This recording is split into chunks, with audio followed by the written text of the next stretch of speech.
Tout a commencé par un appel de groupe, la voix de maman exagérément enjouée, papa hochant doucement la tête en arrière-plan, et Kali rejoignant la conversation à mi-parcours, un des jumeaux dans les bras. Marin, dit maman, on a discuté, et on pense que tu mérites une pause. Tu travailles tout le temps, tu ne prends jamais de temps pour toi. Rien que ça m'a fait marquer un temps d'arrêt. Ma famille ne remarquait jamais ce genre de choses. Elle a poursuivi, alors on t'a réservé une petite escapade. Un complexe balnéaire. 4 nuits. Tout est pris en charge. C'est notre cadeau. J'ai cligné des yeux devant l'écran. Attends, vraiment? Papa m'a adressé un petit sourire. Tu l'as bien mérité, ma grande. J'ai voulu demander pourquoi ce qui avait changé, mais à la place, j'ai hoché la tête, souri, et même dit merci. J'ai raccroché l'appel avec la tête qui tournait. Pour une fois, ils avaient fait quelque chose pour moi. Pas pour Kali. Pas pour les enfants. Pour moi. J'ai pris le reste de l'après-midi. Ouvert des onglets pour des maillots de bain, du baume à lèvres SPF, et ces romans de poche que je n'avais jamais le temps de lire. J'ai même commandé une nouvelle valise cabine, pastel, à coque rigide, que j'imaginais rouler à mes côtés sur le sol brillant d'un aéroport. Pour la première fois depuis des lustres, je ne me sentais plus invisible. Les jours suivants furent remplis de listes et de petits plaisirs coupables. J'ai posé des congés. Imprimé l'itinéraire que maman m'avait envoyé, avec les numéros de réservation. Renouvelé mon passeport. J'ai même acheté une paire de lunettes de soleil trop chères, surtout vu ma propension à perdre les choses. Je me suis surprise à sourire dans le miroir en faisant ma valise. Est-ce que c'est ça, me suis-je demandé, qu'on se sente enfin considéré? La veille du vol, maman m'a envoyé un message, préviens-nous quand tu atterris. Trop heureuse pour toi, ma chérie cœur scintillant. Je suis restée longtemps à fixer ce petit emoji en forme de cœur. Le matin du départ, j'ai appelé un taxi, enfilé mon sweat préféré pour voyager. J'ai patienté dans la file d'attente au comptoir d'enregistrement, fredonnant doucement, mon passeport et mon itinéraire imprimé serré entre les mains.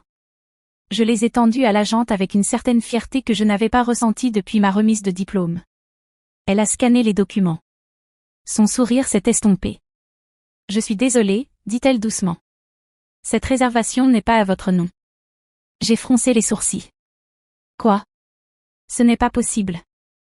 Mais si. Alors que je m'écartais pour tout revérifier, j'ai aperçu Kali, tirant 2 enfants aux yeux écarquillés, se dirigeant vers la porte d'embarquement. Mon sac de plage sur son épaule. Elle a fait un signe de la main. Sourit comme si de rien n'était. Derrière elle, maman a lancé, on a juste pensé qu'elle en avait plus besoin, ma chérie. De toute façon, tu travailles tout le temps. Je n'ai rien répondu. Je n'ai pas pleuré. Je me suis retournée et j'ai quitté les lieux, les roues de ma valise raclant le sol carrelé, mon itinéraire imprimé froissé dans la main. Je suis restée figée sur le sol brillant, le poids froid de la poignée de ma valise m'ancrant, tandis que l'air bourdonnait de bruit que je n'arrivais pas à comprendre. L'agente de la compagnie avait déjà accueilli le client suivant, me laissant là, clignant des yeux devant l'écran d'enregistrement vide, mon nom nulle part. Je me suis retournée, scrutant le terminal. Sans trop savoir ce que j'espérais trouver. Une erreur. Un malentendu. Quelque chose qui expliquerait tout. Et c'est là que je les ai vus. Les cheveux de Kali étaient tirés en une queue de cheval en bataille, des lunettes de soleil perchées haut sur sa tête, comme une influenceuse de banlieue. Ses enfants l'entouraient, l'un avec un dinosaure en peluche, l'autre déjà en train de lécher une glace qui fondait. Mon sac de plage, celui pour lequel j'avais craqué, pendait à son bras comme s'il avait toujours été à elle. Elle ne m'a pas vu tout de suite. Trop occupée à prendre un selfie, les lèvres joliment pincées. Puis elle a croisé mon regard. Son sourire n'a pas vacillé. Elle a même agité la main. Derrière elle, j'ai aperçu maman et papa près de la porte d'embarquement. Maman applaudissait comme une hôtesse de croisière. Papa ajustait sa ceinture en regardant quelque chose sur son téléphone. Je me suis avancée, chaque pas lourd, volontaire. Qu'est-ce qui se passe?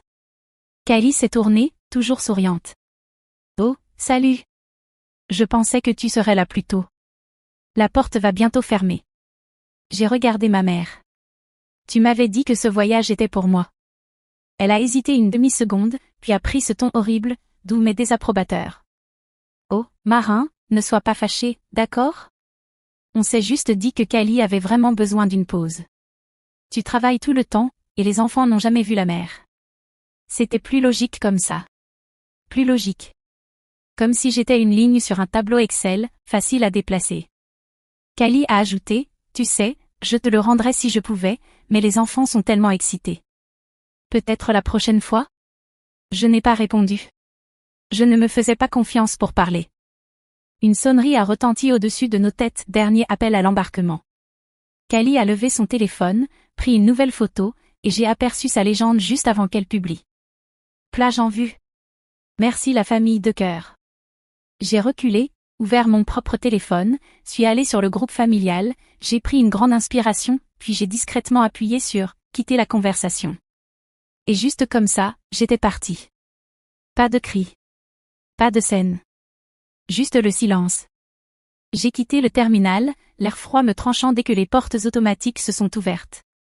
Dehors, les taxis ronronnaient. Les vacances n'étaient pas pour moi. Le billet n'était pas pour moi. Mais la colère qui bouillonnait dans ma poitrine, ça, c'était entièrement à moi. L'appartement semblait creux quand je suis rentrée. Pas vide, tout était à sa place, mais l'air avait changé. Je n'ai même pas pris la peine d'allumer les lumières. Je me suis déplacée par instinct, directement vers la table de la cuisine où mon ordinateur portable m'attendait, comme s'il savait déjà que quelque chose allait arriver. Je l'ai ouvert et j'ai commencé par consulter mon compte bancaire. Faire défiler les relevés, c'était comme retirer ma propre peau, ligne après ligne de virements, d'achats, de petits sauvetages silencieux. 80$ pour les courses quand maman avait oublié son code. 250$ pour le sèche-linge en panne de Kali. 400$ pour le fonds de vacances familiales. Oui, c'est vacances. J'ai ouvert un nouveau document vierge et j'ai commencé à tout comptabiliser. Pas dans un accès de rage, mais avec la précision de quelqu'un qui collecte des preuves. C'était pire que ce que je pensais. Au cours des 3 dernières années, j'avais donné plus de 16 000$ à ma famille, déguisée en aide, en amour, en présence. Jamais une seule fois ils n'avaient proposé de me rembourser. Jamais une seule fois ils ne m'avaient demandé comment je faisais pour m'en sortir. Ils avaient juste supposé que je serais là pour les rattraper lorsqu'ils tomberaient. Et je l'avais été. Jusqu'à aujourd'hui. J'ai ouvert ma messagerie, à la recherche du fil de confirmation envoyé par l'agence de voyage. C'est là que je l'ai vu, le message transféré, enfoui dans ma boîte de réception, probablement envoyé par erreur. Objet. Changement de passager pour les vacances, merci de confirmer. Et tout était là. La trahison entière, énoncée ligne après ligne.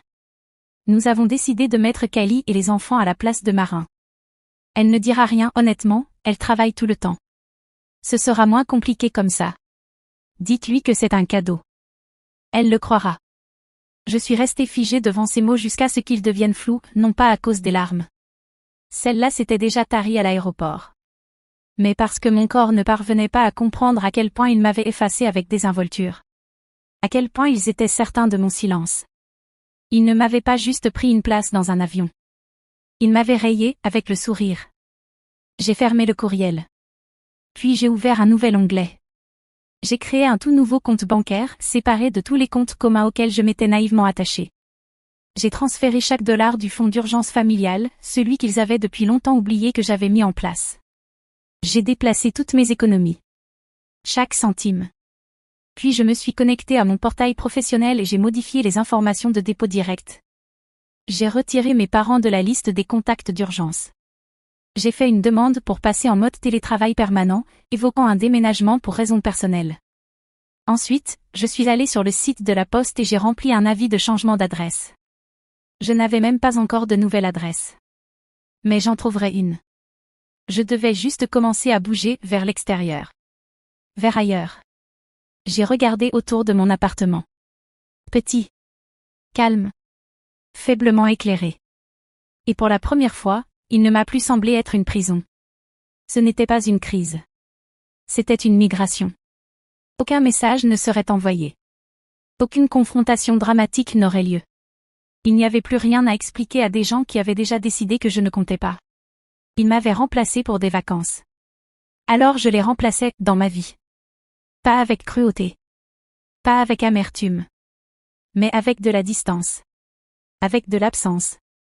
Avec la vérité. Je n'ai dit à personne que je partais. Il n'y a eu aucune scène, aucune confrontation, aucun dernier appel théâtral. Rien que des décisions silencieuses, les unes après les autres, prise avec un calme que je n'avais pas ressenti depuis des années. J'ai emballé ma vie dans 3 valises et quelques cartons. J'ai laissé derrière moi la vaisselle qu'il m'avait offerte. Le canapé râpeux que je n'avais jamais aimé. Le calendrier mural avec les anniversaires familiaux entourés en rouge. Rien de tout cela n'est venu avec moi. Je ne voulais pas de rappel. Je voulais de l'air. La ville où j'ai emménagé ne signifiait rien de particulier sur une carte. Mais pour moi, elle représentait la liberté. Je l'avais choisie pour son anonymat, un endroit où personne ne penserait à me chercher. Un lieu sans passé. Une ville de taille moyenne, avec des trottoirs fissurés, un marché fermier tous les samedis, et un silence assez large pour accueillir la guérison. L'appartement se trouvait au 3e étage d'un vieil immeuble en pierre brune, avec des escaliers en bois grinçant et des fenêtres qui s'embuaient facilement le matin. La moquette était usée. La plomberie gémissait. Mais la lumière du soleil traversait le sol exactement 8 heures par jour, et la chambre sentait légèrement le cèdre. C'était imparfait. C'était à moi. La première chose que j'ai achetée fut une table basse. Ça semblait anodin, mais c'était important. Dans mon ancienne vie, tout ce que je possédais avait été filtré à travers les besoins des autres. Cette table ronde, en bois de cerisier foncé, avec des pieds finement sculptés, je l'avais choisie pour moi seule. Elle était chère. Je m'en fichais. Je voulais quelque chose de beau, qui n'exigeait pas d'être utile. Puis vinrent les plantes. Basilic. Romarin. Thym. Et une petite menthe têtue qui s'affaissait théâtralement si j'oubliais un seul arrosage. Je les ai alignées sur le rebord de la fenêtre, leurs feuilles vertes tendues vers le soleil. J'ai appris à en prendre soin, sans ressentiment. Et puis il y a eu Figue. C'était la dernière chatonne du refuge, pelage gris, une oreille déchirée, et des yeux qui observaient tout sans jamais cligner. On m'avait dit qu'elle était difficile. Cela ne me dérangeait pas. Elle m'a suivi dans une boîte en carton, et depuis, elle ne m'a plus jamais quitté du regard. Mon travail n'a pas changé, à distance, centré sur le code, orienté vers les résultats. Je me connectais. Je faisais le boulot. Je me déconnectais. Pas d'évaluation de performance. Pas de réunion d'équipe. Pas de carte d'anniversaire signée par des gens qui ne me connaissaient pas. Chaque journée est devenue un rythme tranquille. Les matins avec une tisane, figue roulée en boule sur le canapé. Les après-midi avec des emails, un clavier, et parfois une promenade jusqu'au minuscule café du coin. Les soirées avec des dîners lents, des livres, et le craquement du vieux parquet sous mes pieds fatigués. Pas de culpabilité. Pas de supplication. Pas d'urgence déguisée en amour. Ils ne savaient pas où j'étais. Je m'en étais assurée. J'avais changé de numéro, quitté la discussion de groupe, supprimé le calendrier partagé. Aucune trace numérique, juste une absence. Mais cette absence n'était pas vide. Elle était délibérée. Elle m'appartenait. Je n'ai pas crié mes limites. Je n'en ai pas eu besoin. Je les ai dessinées avec le silence, avec la distance, avec la vie que j'ai construite lentement, tendrement, un petit choix à la fois. Et dans chaque recoin de cet appartement paisible, je me souvenais. Je ne me suis pas évaporée. Je suis enfin arrivée. L'effondrement n'est pas venu comme une explosion. Il est venu comme la moisissure, lentement, doucement, rongeant les fondations longtemps après qu'ils aient cessé de faire attention. Au début, ce furent de petites choses. Des désagréments.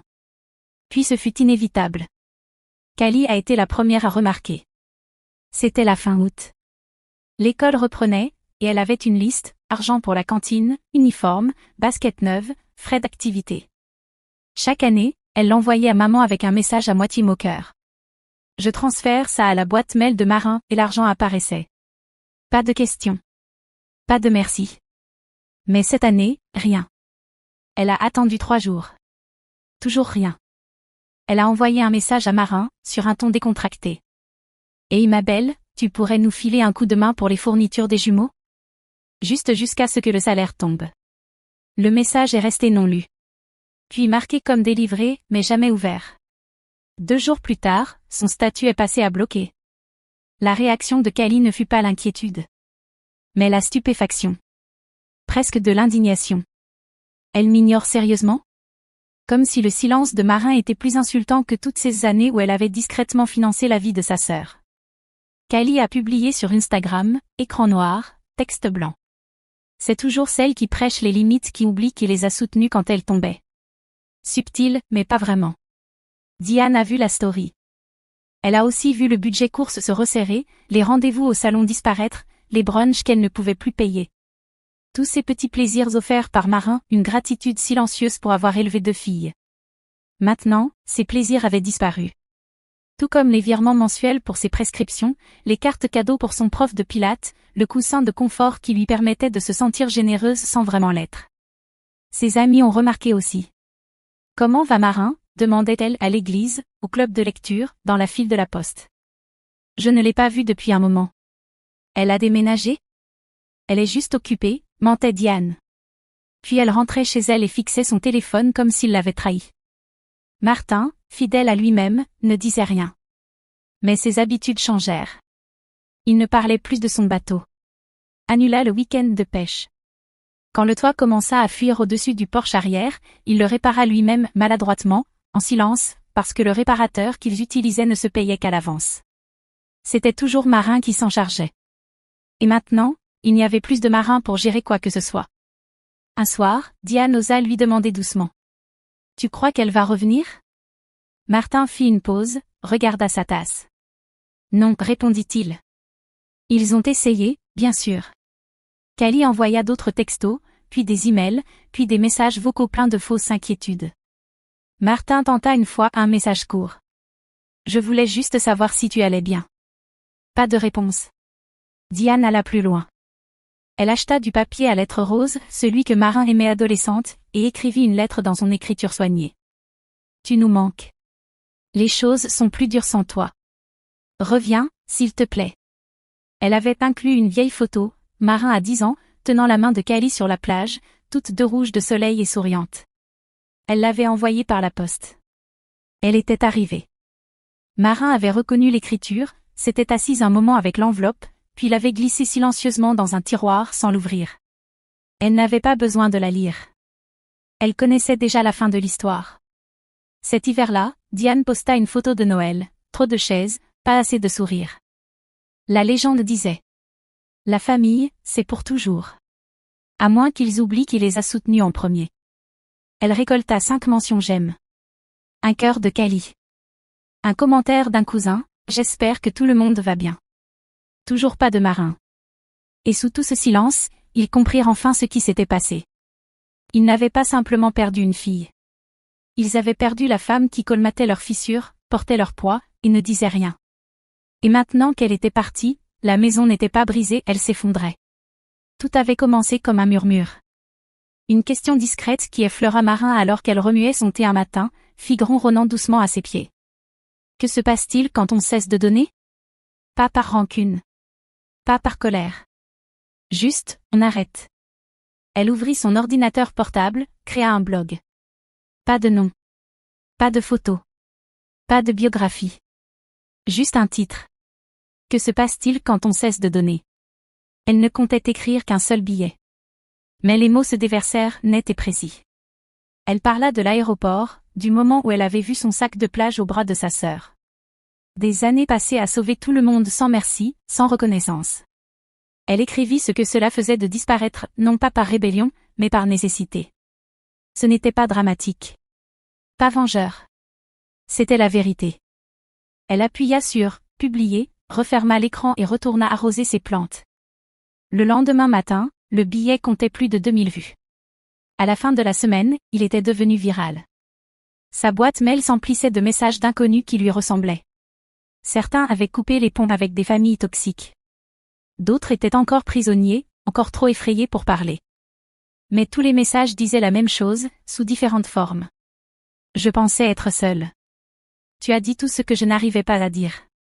Tu m'as fait me sentir vue. J'ai envoyé ce texte à mon thérapeute. Marin les lisait lentement.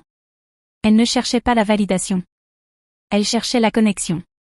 Elle avait besoin de savoir que le silence ne signifiait pas l'isolement, qu'un retrait pouvait être un acte de solidarité, pas de honte. Alors elle continua à écrire. Elle parla de la culpabilité comme d'une laisse.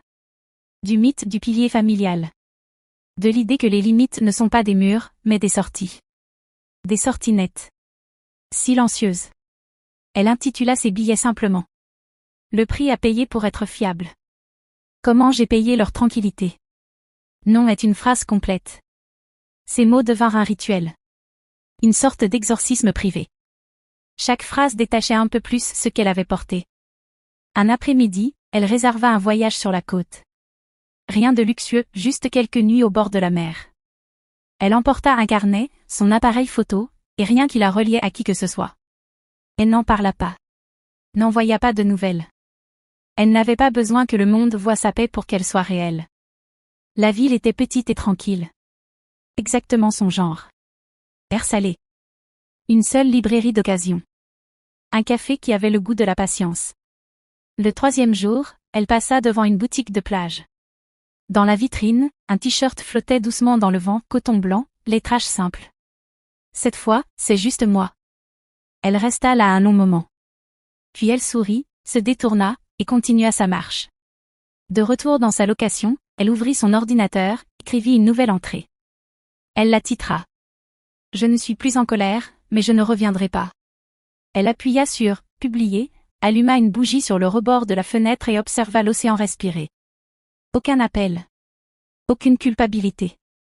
Aucune excuse. Juste de l'espace. Et pour la première fois de sa vie, elle n'avait pas besoin de mériter le silence. Il était à elle. L'enveloppe arriva un jeudi, coincée entre une facture d'électricité et une pub pour des chaises de jardin en promo. Rose pâle, légèrement tachée, l'adresse écrite dans la boucle familière de l'écriture de sa mère. Pas d'expéditeur. Marin sut ce que c'était dès qu'elle la vit. Elle ne l'ouvrit pas tout de suite. Elle la posa simplement sur le comptoir de la cuisine comme un objet étranger, une relique d'une vie passée.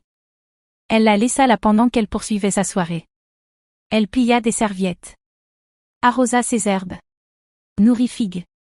L'appartement sentait le romarin et le savon au citron, calme, propre.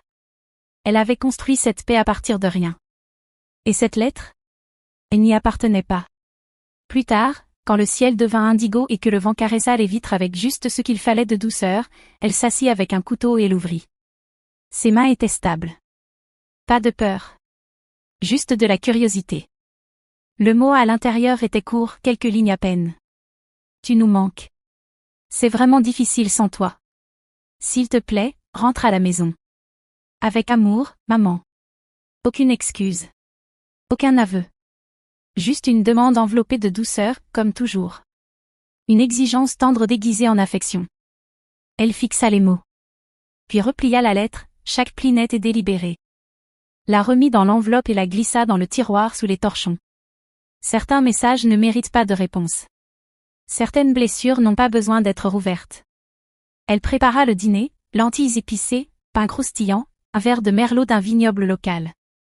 Fig s'était roulé dans un coin, sa queue battant paresseusement au rythme des gestes calmes et lents de Marin. Quand le repas fut terminé, elle alluma une bougie sur le rebord de la fenêtre eucalyptus et clous de girofle. La flamme dansait dans le reflet de la vitre, petite, vive, bien vivante.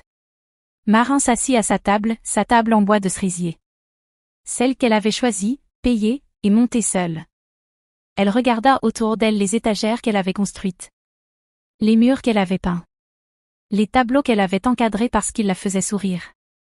Rien d'hérité. Rien de donné. Tout était à elle. Elle inspira profondément et murmura dans le silence. Ils n'ont pas perdu une fille. Ils ont perdu la femme qui tenait tout debout. Ce n'était pas amer. Juste vrai. Elle repensa à toutes ces années passées à être la colle, la réparatrice, le plan de secours. À payer en silence. À être là sans remerciement. À se rapetisser pour faire de la place au chaos des autres. Et à ce qui s'était passé quand elle avait enfin reculé, tout s'était effondré. Il ne regrettait pas elle. Il regrettait ce qu'elle faisait. Les rôles qu'elle jouait. Le silence qu'elle avalait. Elle ouvrit son journal et écrivit. Je n'étais pas l'égoïste. J'étais la ligne d'approvisionnement. Et j'ai cessé de me verser dans leur gouffre. Elle le souligna 2 fois. La bougie brûlait paisiblement à côté d'elle. La pièce était chaude, pleine seulement de respiration, de silence, et du ronronnement doux sous la table. Le téléphone resta muet. Et pour la première fois de sa vie, ce silence ne faisait pas mal. Il soignait.